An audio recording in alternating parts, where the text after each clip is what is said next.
Welcome to Essential English Only. Your practical English lessons in podcast format.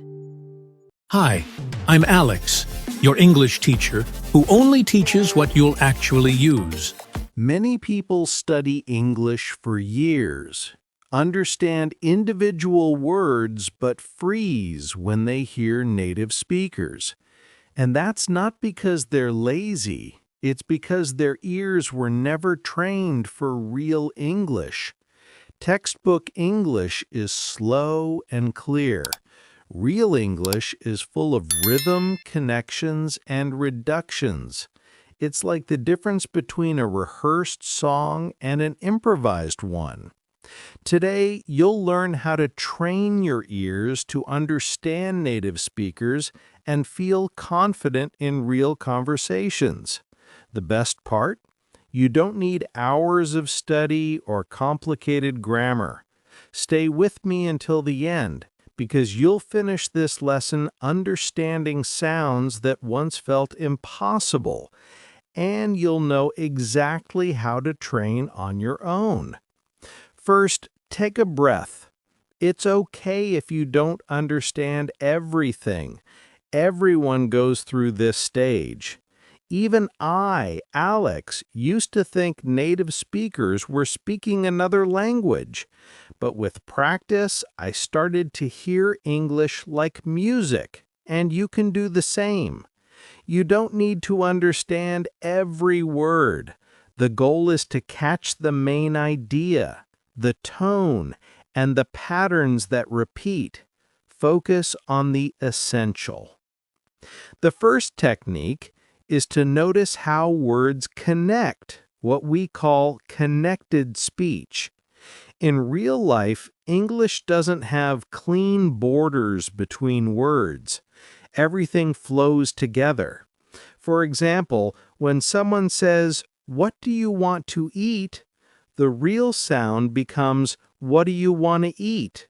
The words blend and lose sounds. Do you becomes dia. Want to becomes wanna. You must start listening to English as a stream of sound, not separate words. I noticed this the first time I tried to order coffee in New York. I said, "What do you recommend?" The waiter answered, "What do you mean?" And I froze. Only later I realized he was saying, "What do you mean?" in natural speech. To train this, start with short sentences and listen several times. Then repeat slowly, focusing on the sound. For example, "What do you want to do?" means, "What do you want to do?" "Where'd you go?" means, "Where did you go?" "Do you like it?" means, "Do you like it?" These small fusions change everything. The more your ears recognize these patterns, the faster you understand. The second technique is to understand reductions, when small words disappear or change. Words like to, for, of, you, and often get reduced. Hey, do you feel your English improving here? If so, all I need is a like to keep bringing new content. I noticed this when a friend said, "Want to grab a coffee?" I only understood grab coffee, but wanna comes from want to. It's the same with gonna go now for going to go now, gotta run for got to run, kinda tired for kind of tired, sorta late for sort of late. These reductions make speech sound light and fast. That's why real English feels hard at first. It's not that people speak too fast, they just speak differently. To train, I follow a simple method. First, listen once for meaning, then again, focusing only on reduced sounds. Then I repeat, copying the rhythm. Try this. Say, "I'm gonna watch a movie." Then slowly say, I am going to watch a movie. Hear how different they sound? That difference is what retrains your ears. These reductions appear when people are relaxed or in a hurry, basically in normal conversation. The more you get used to them, the easier it becomes to understand movies, podcasts, and real-life talk. The third technique is to train your ear for rhythm and melody. English is a rhythm-based language. Unlike Portuguese, where most words sound evenly stressed, English has strong and weak beats. This creates a kind of music that helps your brain predict what comes next, even when you don't understand every word. I noticed this when a coworker once said, I can't go today, but I'll go tomorrow. The key words can't, go, today, tomorrow are stronger. The small words like to and but are lighter, almost invisible. To practice this, take a simple sentence and tap your foot on the strong words. For example, I need to go now. The stress is on need and go. Now listen to how it sounds naturally. I need to go now. The to blends into the rhythm. Another example is, I don't know what to do. The main stress falls on don't and know. Training your ear for this rhythm helps you understand faster because your brain starts catching the melody of English instead of focusing on every single word. When you recognize the rhythm, you understand even before translating. It's like recognizing a song before remembering the lyrics. The fourth technique is called layered listening. Most people listen once and give up when they don't catch everything. But the secret is to listen several times, each with a different goal. I call this listening in layers. I listen to the same short clip 3 times. First time, I focus on the overall meaning.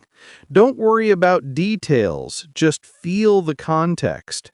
For example, if you hear, "Hey Alex, are you coming tonight?" All you need to know is that it's an invitation. Second time, focus on how the sounds connect. Are you becomes are ya. Coming loses the final G and becomes comin'. Listen for these details. Then third time, repeat aloud. Yeah, I'm comin'. Saying it yourself helps your mouth and brain work together. This simple exercise rewires your listening skill. The first time, your brain hears only noise. The second time, it hears patterns. The third time, it understands meaning. That's how natural comprehension grows.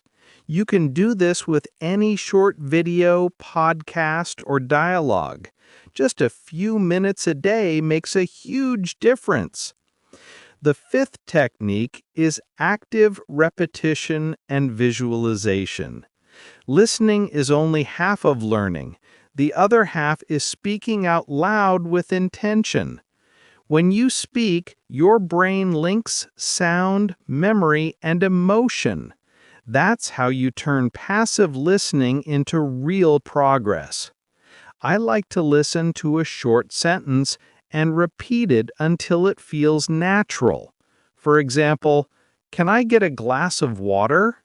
I repeat it 3 times, changing the tone slightly each time. Another powerful trick is to visualize the scene while you speak. Imagine you're in a restaurant actually asking for water.